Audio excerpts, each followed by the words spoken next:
Halo para netizen mager dimanapun Anda berada, bagaimana kabarnya? Sudah cabut bulu ketek hari ini? Kembali lagi bersama saya Deta, dan pada kesempatan kali ini saya akan membahas alur cerita film Prison Break Season 2 episode ke-14. Langsung aja ya, tanpa berlama-lama lagi pakai headset kalian dan jangan lupa cuci Tupperware emak. Selamat menonton.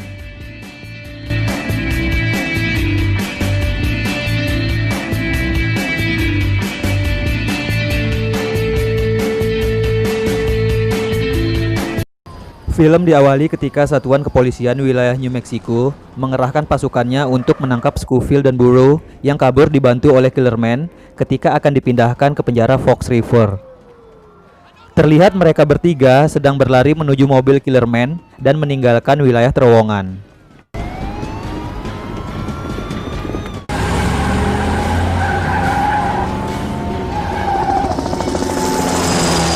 Ketika sedang melakukan pengejaran, salah seorang anggota kepolisian mendengar suara dering telepon. Ternyata bersumber dari telepon Mahon yang sudah tergeletak di atas tangga karena terkena luka tembak yang lumayan parah. Ternyata yang menelpon adalah Mr. Kim. Kemudian polisi itu menginformasikan bahwa Mahon terkena luka tembak dan harus segera dirawat.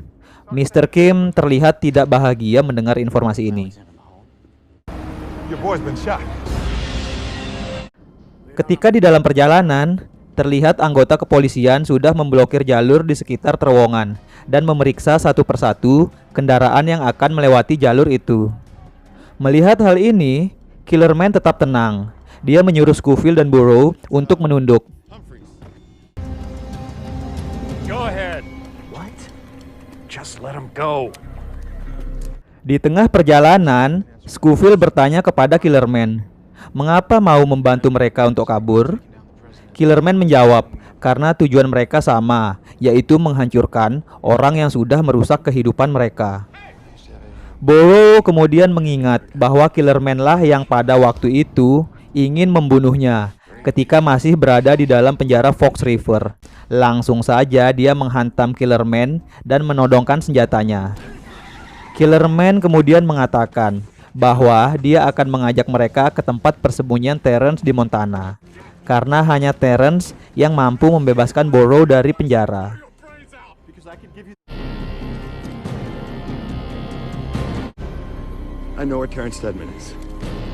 Tidak lama kemudian, mereka sampai di sebuah tempat persewaan jet pribadi dan langsung menyewa satu unit jet untuk terbang ke Montana.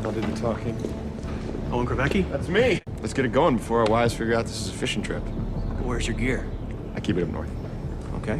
Scene kemudian berpindah ke penjara Fox River. Di sana, terlihat Bellick sedang berada di halaman penjara dan berusaha untuk menghindari masalah. Beberapa saat kemudian, dia dihampiri oleh gerombolan narapidana berkulit hitam yang diketuai oleh seseorang yang badannya paling besar bernama Banks. Banks menawarkan sebuah kesepakatan kepada Bellick. Isi dari kesepakatan itu adalah Bellick akan dilindungi dari segala macam ancaman atau gangguan selama berada di dalam penjara. Dengan syarat, dia harus memberikan semua makanan penutupnya kepada Banks setiap jam makan. Awalnya, Bellick menolak karena dia merasa bisa melindungi dirinya sendiri. Dan ketika Banks menonjok wajahnya, dia akhirnya setuju. Yeah, okay.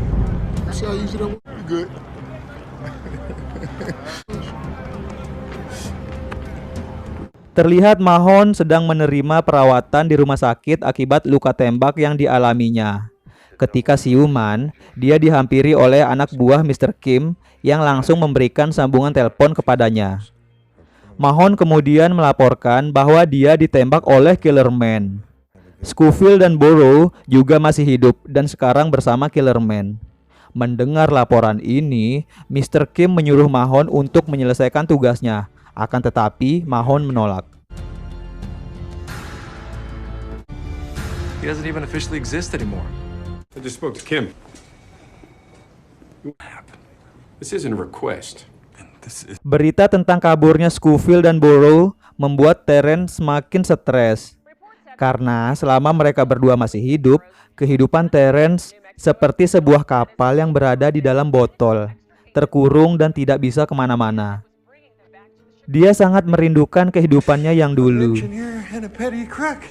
Information, the convicts were in You're fact shackled. I've been a ship in a bottle for over 3 years. Tibalah saatnya makan siang. Seluruh tahanan berkumpul di ruang makan. Terlihat Bellick sudah mengambil jatah makannya, kemudian dia menyisihkan sepotong kue coklat untuk diberikan kepada Banks sebagai bentuk pelaksanaan kesepakatan yang tadi.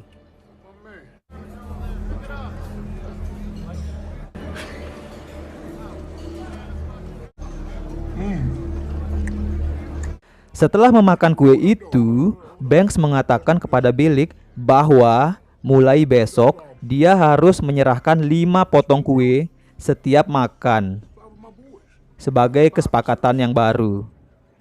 Mendengar hal itu, Bellick merasa dipermainkan. Kemudian dia mengeluarkan sebuah benda dari saku celananya dan menghantam kepala Banks sampai tersungkur di lantai. Bellick pun langsung pergi.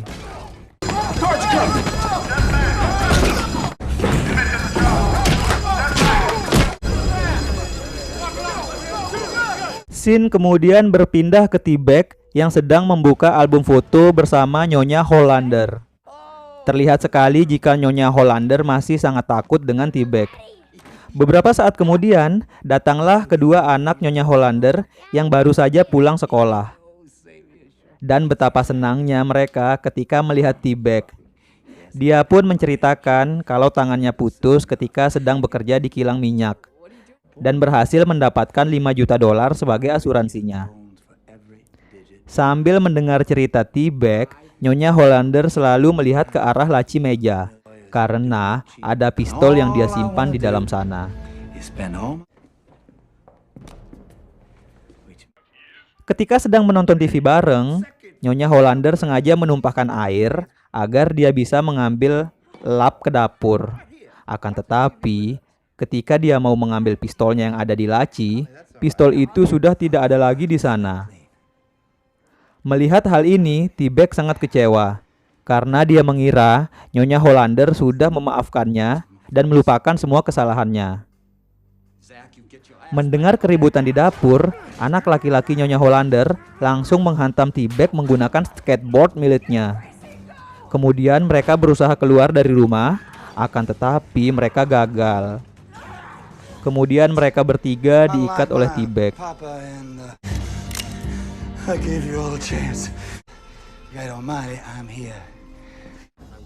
Terlihat Mr. Kim mendapatkan laporan bahwa Kellerman sudah mendarat di Montana.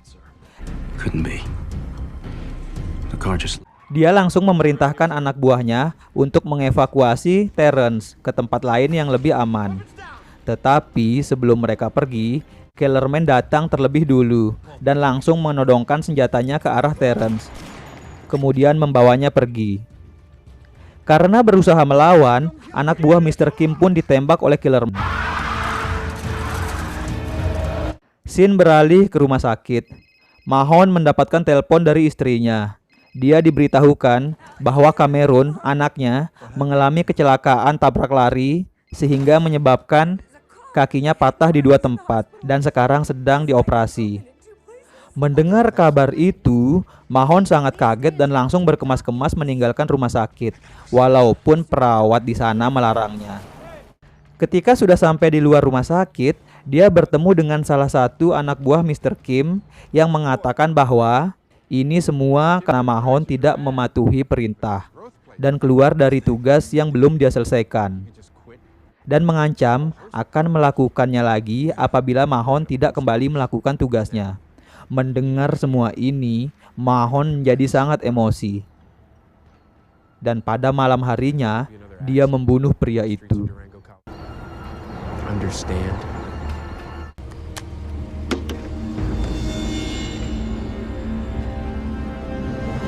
Di tempat yang berbeda, terlihat Franklin menerima kabar bahwa pengajuan pembebasan bersyarat istrinya ditolak. Dan dia akan disidangkan lagi dengan tuduhan melindungi tahanan yang kabur.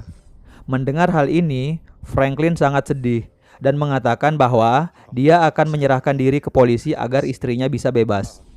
Tapi istrinya tidak setuju dan menyuruh dia untuk lari bersama anaknya. Karena jika dia menyerahkan diri, maka anaknya akan dirawat oleh orang tua angkat. Tell the lawyer I'll turn myself in, okay? Yourself in, Didi won't have either of you, and they'll just throw in the foster care. Scene kemudian berpindah ke sebuah penginapan. Di sana, terlihat Scofield berserta yang lainnya sedang membicarakan rencana yang akan mereka lakukan.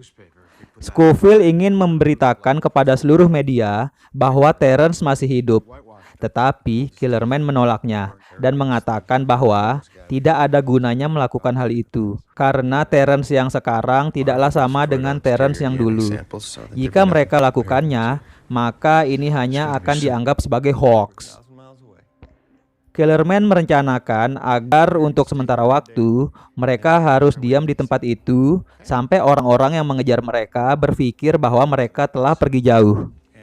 Kemudian setelah itu, Terrence akan dibawa ke Washington untuk menemui orang-orang yang ada di sana yang berpihak kepada mereka. Di penjara Fox River, terlihat Bellick sedang diberikan peringatan oleh sipir penjara yang masih peduli dengannya. Dia disuruh untuk berhati-hati karena Banks yang dia pukul tadi siang memiliki koneksi dengan sipir penjara yang bertugas piket malam nanti. Banks meminta agar selnya dan Bellick dibuka nanti malam. Hal ini dia lakukan karena ingin balas dendam kepada Bellick. Mendengar hal ini, Bellick sedikit ciut, kemudian meminta tolong kepada Avocado, teman selnya. Tetapi dia tidak mau ikut campur. But there is nothing I can do now except warn you. Watch your back. Di tempat lain, terlihat Scofield sedang menelpon media agar datang ke tempat mereka. Melihat hal ini, Kellerman tidak setuju karena polisi pasti akan datang juga. Tapi Scofield tidak peduli perkataan Kellerman dan tetap melanjutkan teleponnya. Michael Scofield, I'm at the Cutback Motel Room 11, and I want to turn myself in. Setelah selesai menelpon, Terrence meminta kepada Scofield agar dia dibebaskan saja. Tetapi Scofield tidak mau. Kemudian Terrence merampas senjata yang ada pada Burrow, kemudian menembak dirinya sendiri. Melihat hal ini, Scofield sangat terkejut dan sedih karena salah satu kesempatan mereka untuk terbebas dari pengejaran polisi dan membersihkan nama baik telah hilang. Pada saat yang sama, polisi sudah berada di depan hotel dan mereka pun kabur. Film pun bersambung.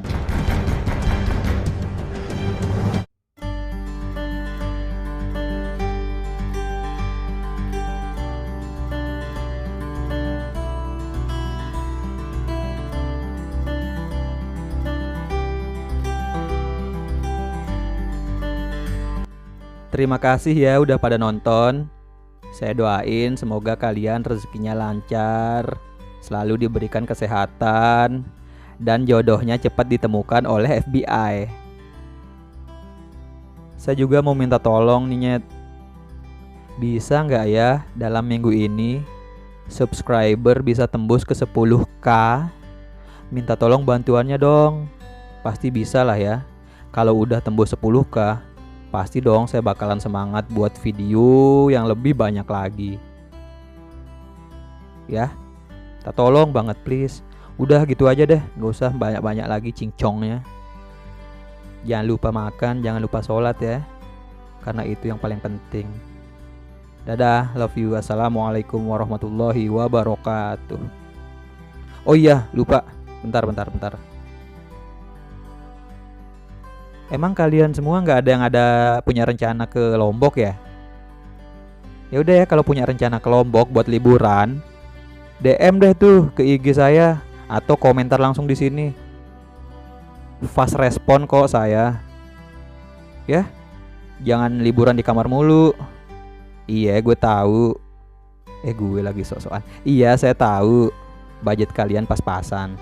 Tapi itu nanti bisa disesuaikan lah di sini gitu. Yang penting kalian jangan hedon aja liburannya, oke? Saya tunggu loh. Oke, dadah.